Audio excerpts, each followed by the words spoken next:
La Guerra Civil de Nicaragua, también conocida como la Revolución Nicaragüense, sucedió entre los años 1979 a 1990. Fue un conflicto complejo que marcó la historia de América Central. Se produjo en dos fases clave, primero con la caída de la dictadura de Anastasio Somoza Debayle y luego con la guerra entre el gobierno sandinista y la insurgencia contrarrevolucionaria, también conocida como los Contras. Este conflicto atrajo la atención mundial debido a la influencia de la Guerra Fría con Estados Unidos y la Unión Soviética involucrados indirectamente a través de sus respectivos aliados. Nicaragua estuvo bajo el control de la familia Somoza desde 1936, cuando Anastasio Somoza García asumió el poder tras un golpe de Estado. Los Somoza gobernaron con un fuerte apoyo de Estados Unidos, manteniendo una dictadura que favorecía a las élites económicas del país, pero que también estaba marcada por la represión, corrupción y una fuerte concentración de la riqueza. La Guardia Nacional, el ejército de Somoza, era el pilar de su régimen autoritario.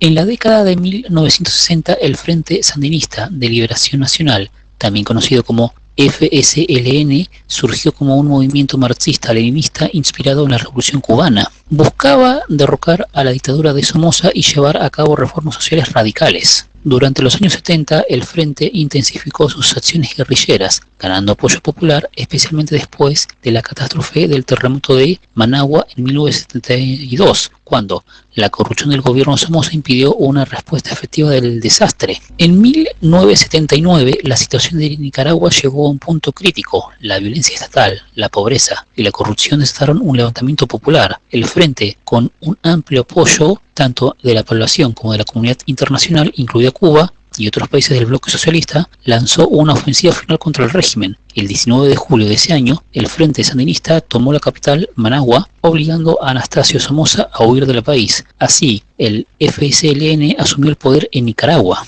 El nuevo gobierno sandinista, encabezado por Daniel Ortega y otros líderes revolucionarios, implementó rápidamente una serie de reformas agrarias, nacionalizaciones y programas de alfabetización. Estas reformas buscaban redistribuir la riqueza y mejorar las condiciones de vida de los sectores más desfavorecidos. Sin embargo, también establecieron un régimen de partido único, lo que generó tensiones con sectores de la oposición.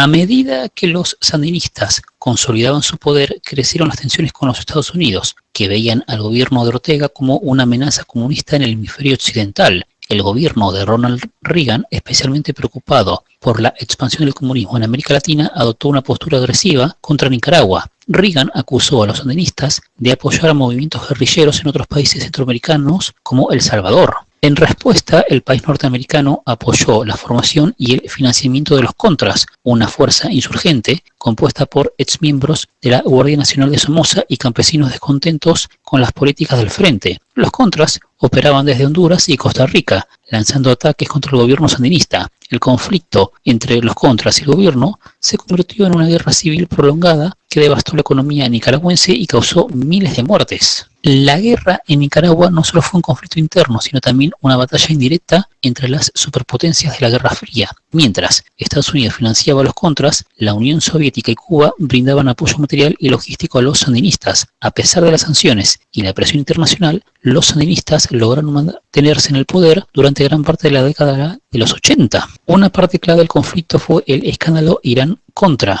en 1986, en el que se reveló que funcionarios del gobierno de Reagan habían vendido armas a Irán a pesar de las sanciones y usado esos fondos para financiar a los Contras, violando las leyes estadounidenses. Este escándalo debilitó la legitimidad del apoyo estadounidense a la insurgencia. La guerra tuvo un impacto devastador en la población de Nicaragua. La economía, ya afectada por la inestabilidad política y las sanciones internacionales, se desplomó aún más durante el conflicto. La infraestructura del país fue gravemente dañada y miles de personas fueron desplazadas internamente y se vieron obligadas a huir a otros países también. Además, el conflicto exacerbó las divisiones sociales en Nicaragua, creando un clima de violencia y desconfianza entre diferentes sectores de la sociedad. El conflicto también trajo consigo graves violaciones de los derechos humanos por ambos bandos. Los Contras cometieron masacres y actos de terrorismo contra civiles, mientras que el gobierno sandinista fue acusado de represión política y de restringir las libertades civiles. A finales de la década del 80, tanto el gobierno sandinista como los Contras estaban agotados por la guerra. En 1987, el presidente costarricense costarricense, Oscar Arias, propuso un plan de paz para Centroamérica conocido como los Acuerdos de Esquipulas. Aunque inicialmente enfrentaron resistencia, estos acuerdos sentaron las bases para una eventual solución pacífica en Nicaragua. En 1990 se celebraron elecciones bajo la supervisión de observadores internacionales. Sorprendentemente, Violeta Barrios de Chamorro, candidata de una coalición de partidos opositores, ganó las elecciones presidenciales, poniendo fin a la década del gobierno sandinista. Ortega aceptó la derrota y dejó el poder pacíficamente, marcando el final formal de la guerra civil. La guerra civil de Nicaragua dejó un profundo y dividido país, y además demasiado empobrecido. Aunque la guerra terminó en el 90, el conflicto entre antiguos contras y sandinistas continuó afectando la política nicaragüense en las décadas siguientes. Daniel Ortega, tras varios intentos fallidos, volvió al poder en 2007 y desde entonces ha mantenido un gobierno autoritario que ha enfrentado acusaciones de corrupción y represión. El legado de la guerra también incluyó una profunda polarización política y social en Nicaragua, así como un sufrimiento duradero para la población civil que vivió décadas de violencia, inestabilidad y pobreza. La intervención extranjera, especialmente por parte de Estados Unidos, sigue siendo un tema de debate y controversia en la historia contemporánea del país.